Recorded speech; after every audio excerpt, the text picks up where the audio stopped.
ओम शांति। मीठे बच्चे, अभी तुम शूद्र घराने से निकल ब्राह्मण घराने में आए हो, तो बाप ने ब्रह्मा मुख से तुम्हें एडॉप्ट किया है, तो इसी खुशी में रहो। फिर प्रश्न है, कौन सा गुहे राज ब्राह्मण कुल वाले बच्चे ही समझ सकते हैं? उत्तर है, निराकार शिव बाबा हमारा पिता है और यह ब्रह्मा हमारी माता है।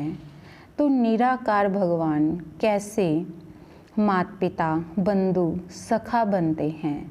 यह गुहे राज ब्राह्मण कुल के बच्चे ही समझ सकते हैं, उसमें भी जो दैवी कुल में ऊंच पद पाने वाले हैं, वही यह राज यथार्थ रीति समझेंगे।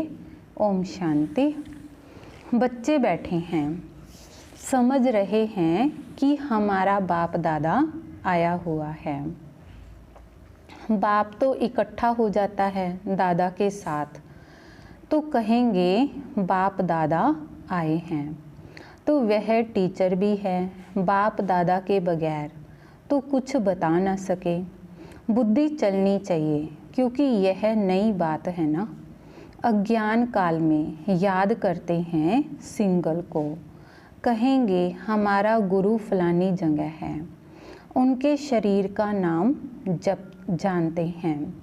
हमारा बाबा हमारी माँ फलानी जगह है, उनका नाम रूप सब कुछ है। मनुष्यों ने फिर शॉर्ट में लिख दिया है, मनुष्यों ने जो बनाया है उसमें कुछ ना कुछ रोंग है। भल गायन है, तमे हो माता पिता तमे हो। तो यह एक के लिए ही गाया जाता है, ब्रह्मा के लिए भी नहीं गाया जाता है। उनका नाम रूप बुद्धि में नहीं आता, ना विष्णु का ना शंकर का। गाते तो हैं तुम मात पिता हम बालक तेरे, तो भी बुद्धि ऊपर में जाएगी। कृष्ण को याद कोई कर ना सके, याद फिर भी निराकार को ही करेंगे, उनकी ही महिमा है। तो बाप समझाते हैं, यहाँ जब बैठते हो तो लौकिक संबंध से बुद्धि योग निकाल पारलौकिक बाप को याद करो। इस समय यह सम्मुख है। भक्ति मार्ग में जो गाते हैं तो आंखें ऊपर करके कहते हैं तुम मात पिता हे भगवान कह याद करते हैं। भगवान जब कहते हैं तो शिवलिंग को भी याद नहीं करते। तोते मिसल ऐसे ही गाते हैं। लक्ष्मी नारायण के लिए भी ऐसे नहीं कह सकते, यह तो महाराजा महारानी हैं। उनका बच्चा ही माता पिता कहेंगे, बंधु नहीं कहेंगे। भगत लोग गाते हैं पतित पावन, परंतु यह बुद्धि में नहीं आता कि शिवलिंग होगा। ऐसे ही सिर्फ कह देते हैं हे भगवान हे भगवान। किसने कहा, किसको कहा, कुछ भी पता नहीं। अगर यह ज्ञान होता मैं आत्मा हूँ, उनको बुलाता हूँ, तो यह समझे कि वह निराकार परमात्मा है। उनका रूप ही लिंग है। यथार्थ रीति कोई बाप को याद नहीं करते, उनसे प्राप्ति क्या होगी, कब होगी, यह कुछ भी नहीं जानते। तुम भी नहीं जानते थे, अभी तो बाप के बने हो। तुम जानते हो हमको शिव बाबा ने ब्रह्मा द्वारा अपना बच्चा बनाया है, तो यह ब्रह्मा माँ है। इस ब्रह्मा माता द्वारा शिव बाबा ने एडॉप्ट किया है। तो इस समय तुम अच्छी रीति जानते हो, हम शिव बाबा के बच्चे हैं। साकार में फिर प्रजापिता ब्रह्मा के बच्चे हैं। तो प्रजापिता ब्रह्मा द्वारा मनुष्य सृष्टि रचते हैं। ऐसे नहीं कि कोई नई सृष्टि रचते हैं, नहीं। इस समय आकर गोद में लेते हैं, एडॉप्ट करते हैं। अब माता पिता कहते हैं तो शिव पिता ठहरा और माता ब्रह्मा ठहरी, उनको कहा जाता है माता पिता। तो बाप ब्रह्मा द्वारा कहते हैं तुम आत्माएं मेरे बच्चे हो। फिर आत्मा को पहचान देते हैं कि आत्मा क्या है। कहते भी हैं कि भ्रुकुटी के बीच में रहती है, स्टार मिसल है और कुछ भी नहीं जानते। यह कह न सके कि आत्मा 84 जन्म भोगती है। आत्मा शरीर द्वारा पाठ बजाती है। तो भिन्न भिन्न नाम रूप देश काल से आत्मा एक शरीर छोड़ती है तो सारा परिवार ही बदल जाता है। कोई एडॉप्ट करते हैं तो परिवार ही बदल जाता है। माता पिता जिससे जन्म लिया उनको भी जानते हैं। फिर जो एडॉप्ट करते हैं उनके घर का बन जाते हैं। यहाँ तुम शूद्र घराने से निकल अब ब्राह्मण घराने में आए हो। ब्रह्मा तन से तुमको एडॉप्ट किया तो तुम तो ब्राह्मण कुल में आ गए। यह बातें शास्त्रों में नहीं लिखी जा सकती। यह समझाया जाता है, लिखने से कोई समझते नहीं।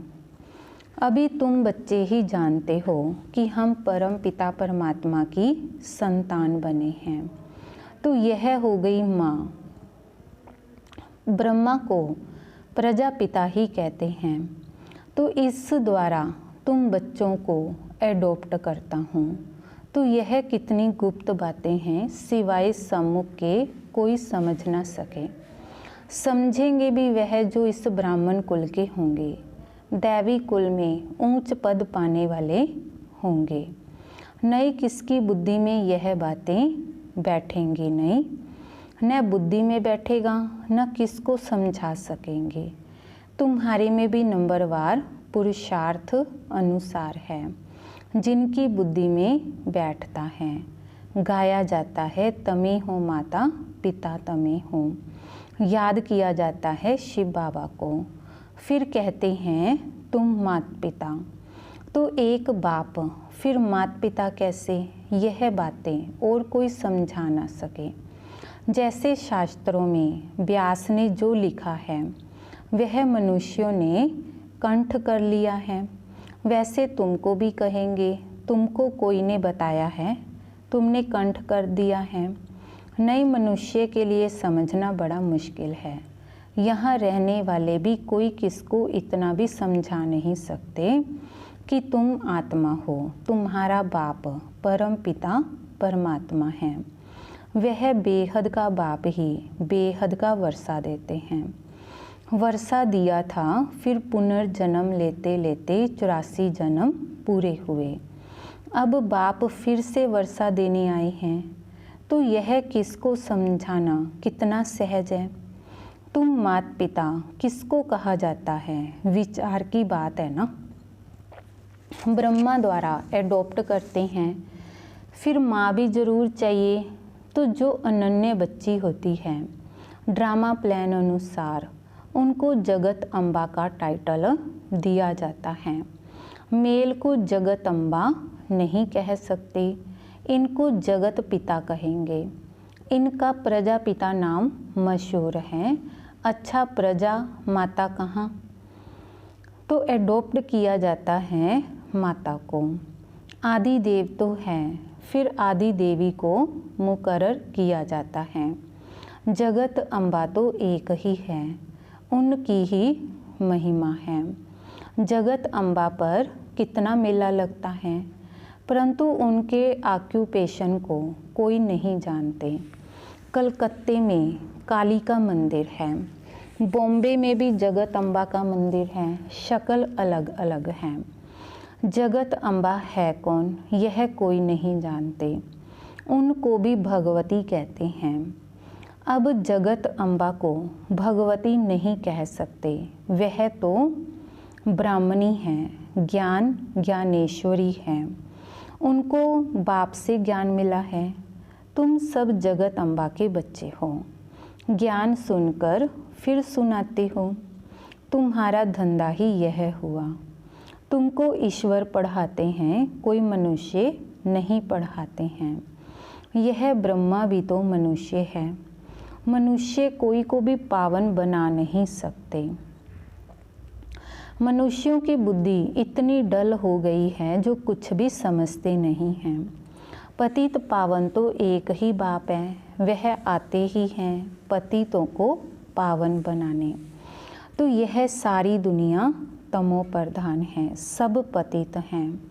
नई दुनिया पावन, पुरानी दुनिया पतित। पुरानी दुनिया में है नरकवासी, नई दुनिया में है स्वर्गवासी। बुद्धि भी कहती है सतयुग में सिर्फ भारतवासी देवी देवताएं होंगे और कोई नहीं थे। अभी तुम बच्चों को यह ज्ञान मिला है। नई दुनिया में पहले सूर्यवंशी देवता थे, फिर चंद्रवंशी हुए। तो सूर्यवंशी पास्ट हो गए, चंद्रवंशी के बाद फिर वैश्यवंशी आते हैं बरोबर। लक्ष्मी नारायण का राज्य था। अच्छा, उनके आगे क्या था यह कोई समझ ना सके। तुम बच्चों को बाप ने चक्कर का राज समझाया है। द्वापर में है वैश्यवंशी, कलयुग में होते हैं शूद्रवंशी। अभी तुम जानते हो हम ब्राह्मण बने हैं, तो तुमको बाप ने अपना बनाया है, अर्थात शूद्र धर्म से देवता धर्म में ट्रांसफ़र किया है। अब सूर्यवंशी चंद्रवंशी तो है नहीं, न लक्ष्मी नारायण का राज्य है, न राम राज्य है। अब है कलयुग का अंत। कलयुग के बाद जरूर सतयुग आएगा। कलयुग में यह पुरानी पतित दुनिया है, महान दुखी हैं। इसलिए देवताओं की जाकर महिमा गाते हैं, माथा टेकते हैं। अच्छा, लक्ष्मी नारायण को यह राज्य किसने दिया? कोई है जो बता सके? कोई के भी ख्याल में नहीं होगा, क्योंकि बुद्धि में है कलयुग अभी बच्चा है। 40,000 वर्ष पड़े हैं, इसलिए यह ख्याल आता ही नहीं। अभी तुमको ख्याल आता है। कई बच्चे कहते हैं हमें याद नहीं रहती। क्यों नहीं रहती? क्योंकि सवेरे सवेरे उठकर याद में बैठकर धारणा नहीं करते। समझते भी हैं, फिर किसको समझा नहीं सकते। यह तो जरूर होगा, सब एक रस तो समझदार बन ना सके। समझदार भी चाहिए, बेसमझ भी चाहिए। बहुत समझदार तो जाकर राजा रानी बनेंगे। जितना जितना जो जास्ती समझते और समझाते हैं उनका नाम वाला होता है। प्रदर्शनियाँ होती हैं तो लिखते हैं फलानी बाबा फलानी को भेज दो। तो क्या तुम नहीं समझा सकते हो? बाबा उनकी प्रैक्टिस जास्ती है, हम थोड़े कच्चे हैं। बाबा खुद भी कहते हैं कहाँ से भी निमंत्रण मिलता है तो लिख कर भेजो कौन कौन है, तो हम देखेंगे किस किस को भेजना चाहिए। सन्यासी भी उस निमंत्रण पर है क्या? फिर बहुत अच्छी ब्रह्मा कुमारी को भेजना होगा। अच्छा कुमार का है, मनोहर है, गंगे है, इसमें से किसी को भेज दो। बच्चे तो ढेर हैं, जगदीश को भेज दो, रमेश को भेज दो। तुम भी समझते हो, एक दो से होशियार हैं। जैसे जज मैजिस्ट्रेट होते हैं, एक दो से होशियार होते हैं। गवर्नमेंट जानती है एक दो से होशियार हैं, तब तो केस एक दो से ऊपर जाते हैं। फिर हाई कोर्ट में जाओ, फिर उनसे ऊपर, उसने भी जजमेंट ठीक न दी तो फिर उससे ऊपर जाएंगे। इनके ऊपर तुम रहम करो। अब यह सब बातें यहाँ होती हैं, सतयुग त्रेता में होती नहीं।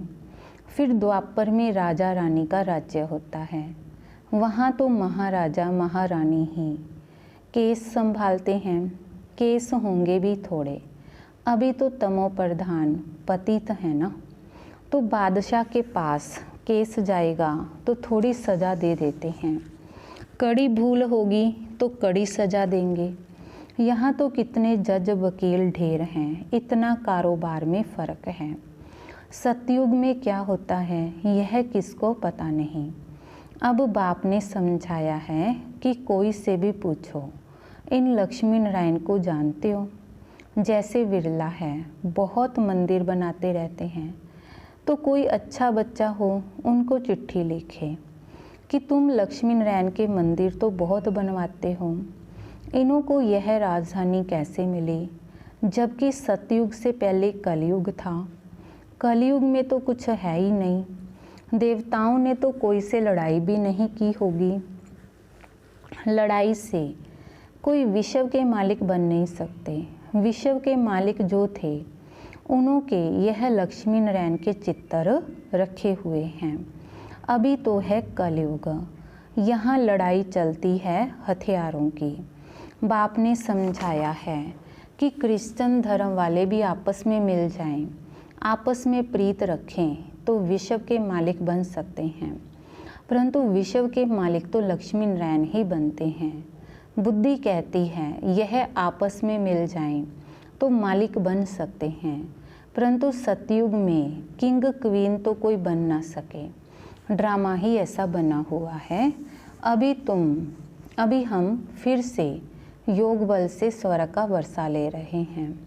तुम बता सकते हो कल्प पहले भी संगम पर बाप ने पद पाया है।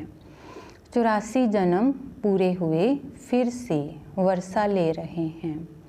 अच्छा, मीठे मीठे सिक्की लदे बच्चों प्रति माता पिता बाप दादा का याद प्यार और गुड मॉर्निंग। रूहानी बाप की रूहानी बच्चों को नमस्ते। रूहानी बच्चों की रूहानी बाप दादाजी को याद प्यार गुड मॉर्निंग और नमस्ते। शुक्रिया बाबा, शुक्रिया। फिर मुख्य सार है। पहला है स्वयं में धारणा करने और दूसरों को कराने के लिए सवेरे सवेरे उठकर बाप की याद में बैठना है। जो समझा है उसे दूसरों को समझाने की प्रैक्टिस करनी है। दूसरा है लौकिक संबंधों से बुद्धि योग निकाल एक पारलौकिक बाप को याद करना है। बाप से जो ज्ञान मिला है वह सुनकर सबको सुनाना है, यही तुम्हारा धंधा है। वरदान है अपनी संपूर्ण स्टेज द्वारा सर्व प्रकार की अधीनता समाप्त करने वाले प्रकृति जीत भव। अपनी संपूर्ण स्टेज द्वारा सर्व प्रकार की अधीनता समाप्त करने वाले प्रकृति जीत भव। जब आप अपनी संपूर्ण स्टेज पर स्थित होंगे तो प्रकृति पर भी विजय अर्थात अधिकार का अनुभव होगा। संपूर्ण स्टेज में किसी भी प्रकार की अधीनता नहीं रहती है, लेकिन ऐसी संपूर्ण स्टेज बनाने के लिए 3 बातें साथ साथ चाहिए। पहली रूहानियत, दूसरा रुहाव और तीसरी रहम दिल का गुण। जब यह तीनों बातें प्रत्यक्ष रूप में स्थिति में चेहरे व कर्म में दिखाई दे तब कहेंगे अधिकारी व प्रकृति जीत आत्मा। स्लोगन है श्रीमत की लगाम मजबूत है तो मन रूपी घोड़ा भाग नहीं सकता। श्रीमत की लगाम मजबूत है तो मन रूपी घोड़ा भाग नहीं सकता। ओम शांति।